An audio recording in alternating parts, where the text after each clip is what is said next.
Welcome back to the channel. We've got 4 different properties, 4 updates. Let's get into it.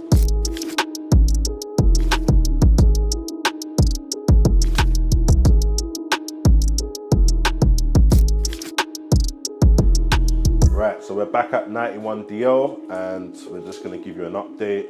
The last time we was here was about 6 weeks ago. Right, so as you guys can see, chimney breast has finally been removed. We have got the studs up in certain rooms and ready for us to do the first fix electrics, first fix plumbing, and yeah, crack on with this baby. A lot has happened since those 6 weeks. We've got this kitchen fitted, we've got en-suites fitted, plastering's pretty much done.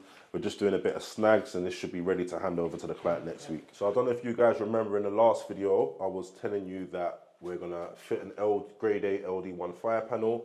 This is the grade A LD1 fire panel. This is for properties over 2 stories. And this is the cool point.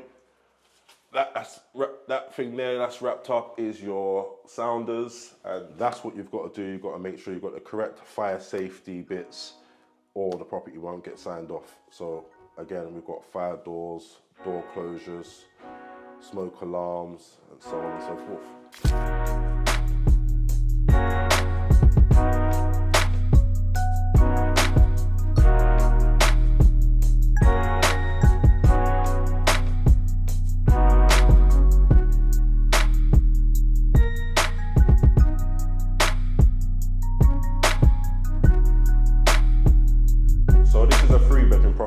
Turned into a 6-bedroom property, and 3 of the rooms contain kitchenettes. We've got gold accents. This is what the client wanted.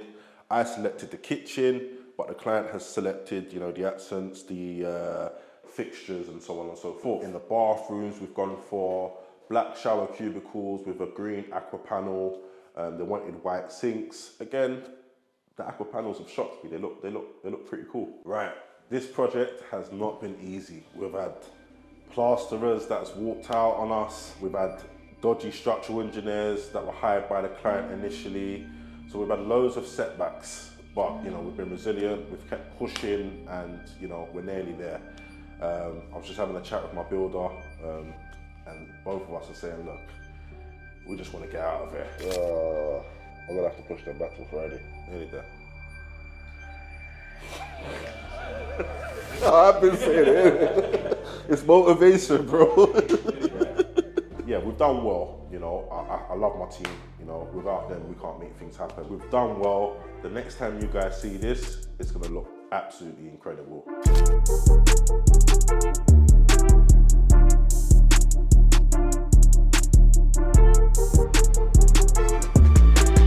Right, we're back at another 2-bed to 4-bed HMO conversion.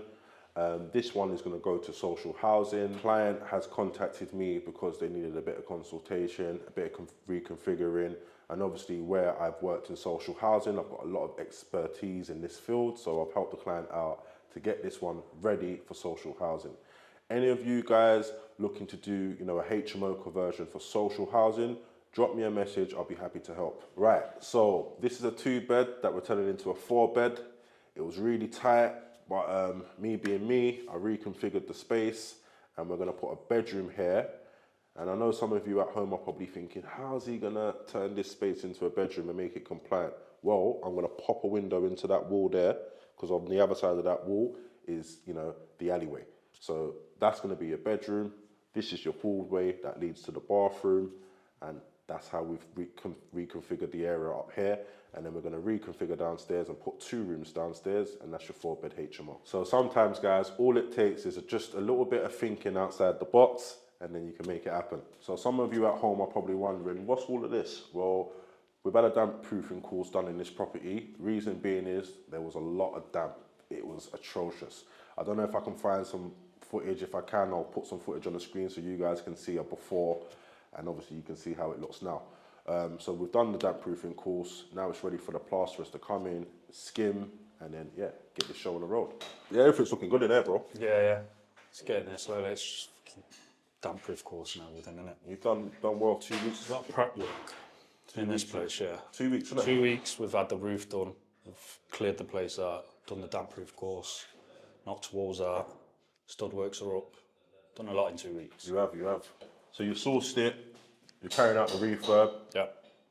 Going to help her with a stamp claim as well. Okay. So you're going to claim the stamp back for this one, Yeah, yeah. Look at the place. Is that 100%? You get 100% back? She'll get that back, yeah, 100%. Okay.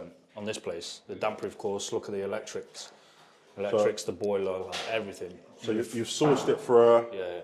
you're project managing, you've got your own team in there, and then you're going to claim the stamp duty back. Yeah. And this one's going to a social housing provider, is that right? Yeah. Turning this into a 4-bed.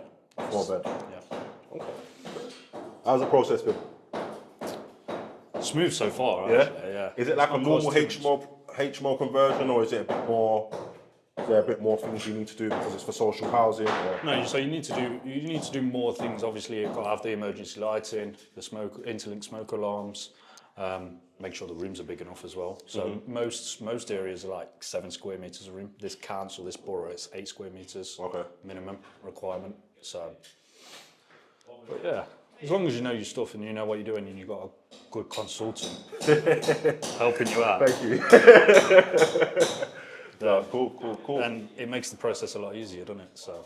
Social housing. When it comes to social housing, it's not as straightforward as you think. There's a lot of different compliant elements that are different from your bog standard HMO. For example, your fire doors. Some social housing providers, they want, 4 mil gaps at the bottom of the door, where in the normal fire risk assessment, it's normally 8 mil gaps. So there's quite a few variants to social housing properties, hence why this client has asked me to jump on board to help them get this property ready. Right, so this one's going to be a really good project. They're only 2 weeks in and they've done quite a lot so far. So subscribe to the channel to see the rest of the progress on this one. Right, so the last time you guys was here, we was looking at this property.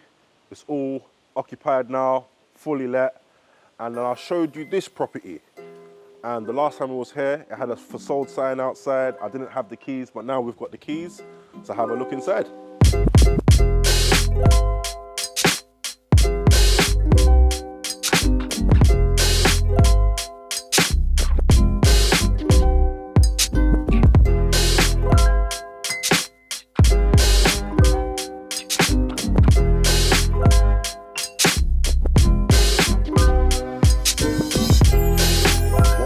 The last one was a 5-bedroom HMO, all en suite.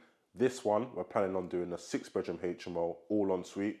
So it's going to pretty much mirror the last one, but with an extra room. Let me know in the comments what you think, if you think we can get more rooms out of it, or if you think it's, suitable as a 6-bed HMO. Right, so as you can see, we've stripped it out.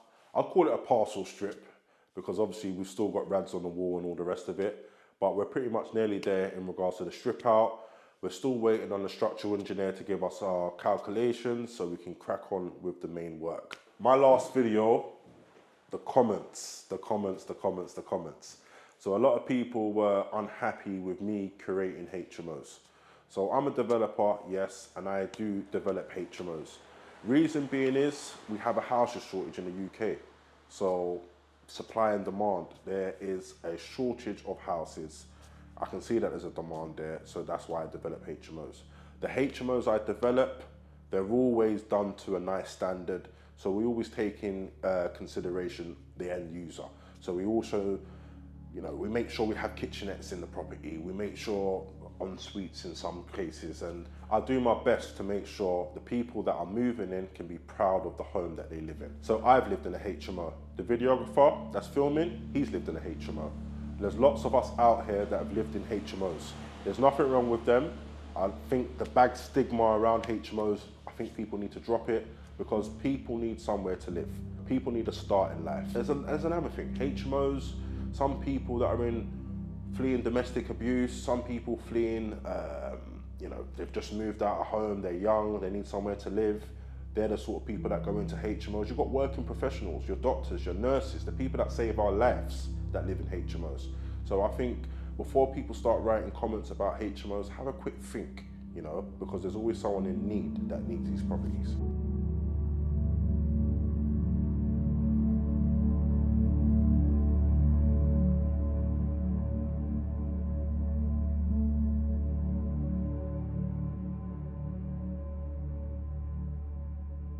Right, we're back at this 3-bedroom property which has been turned into a 5-bedroom HMO. We only picked up the keys a couple of weeks ago and we're working on a really tight budget for this one, but take a look around and let me know what you think.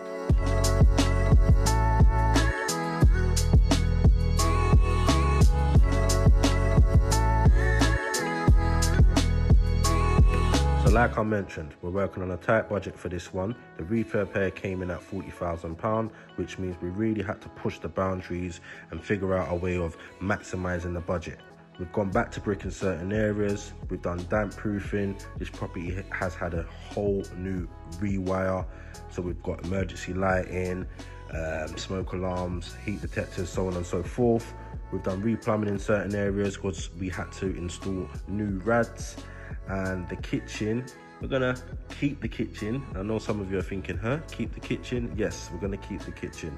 The reason why we're gonna keep the kitchen is because we're gonna spray the units, replace the countertops, replace the stove, and yeah, we're basically gonna just refurb this kitchen to maximize the budget. So the next time you guys see it, it's gonna be looking fresh. So there we have it, 4 properties, 4 updates. If you wanna follow the progress, follow me on the socials. I'm always posting tips and tricks dailies and behind the scenes of these properties that we're renovating. But for now, I'll see you guys in the next video.